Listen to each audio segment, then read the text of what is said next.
In the second episode of our broadcast signal intrusion series, we are going to be taking a look at the Captain Midnight broadcast signal intrusion and how the perpetrator was caught and the details and reasons behind this particular intrusion.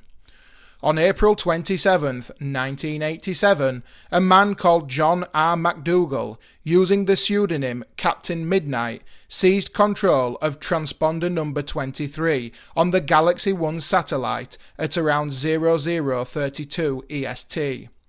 Captain Midnight jammed HBO's transmission to around 14.6 million subscribers during the showing of The Falcon and the Snowman.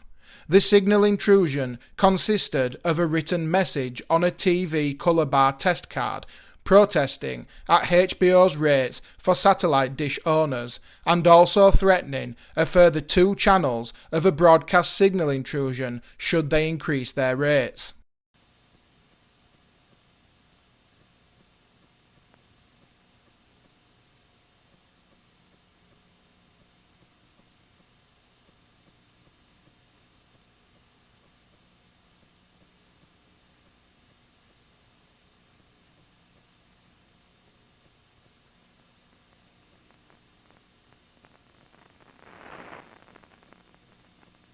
The broadcast signal intrusion lasted around 4.5 minutes, and despite the fact the intrusion was only a minor annoyance to viewers, the FCC launched a full investigation, and eventually Captain Midnight was brought to justice.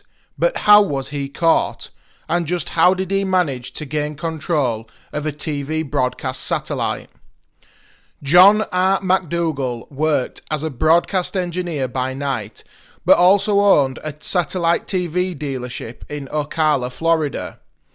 Due to increasing fees charged by satellite TV operators, McDougall's business began to struggle financially due to falling dish sales, forcing him to work his second job as an engineer at the Central Florida Uplink station. Having to work 2 jobs, and faced with his business closing down, McDougall decided to take matters into his own hands on the night of April 27, 1987.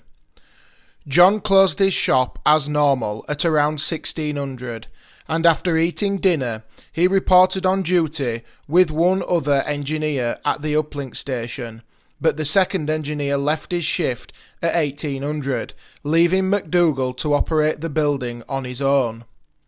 He carried out his normal duties up until around 10 p.m, when he set up SMPTE colour bars and used a Quantra Corporation Microgen MG100 character generator that placed letters on the TV screen. McDougall began to compose his message and greeted his audience politely under the name of Captain Midnight, a character from a film he had recently watched.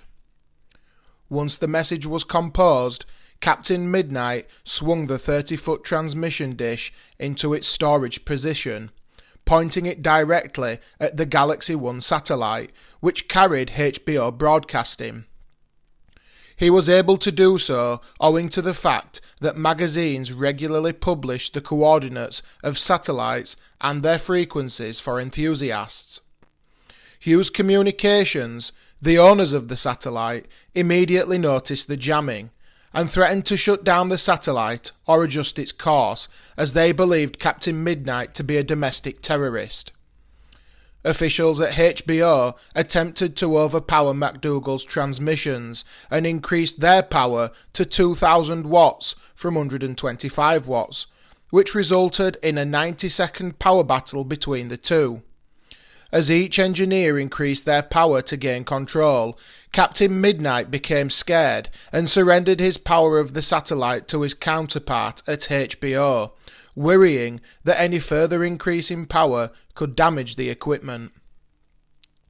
After a lengthy investigation by the authorities, the FCC determined that out of the 2,000 uplink sites in the US, only 580 were capable of overwhelming HBO's transmission. Further stations were eliminated from the process by finding out which were offline during the night of 27th of April, and which were broadcasting other material.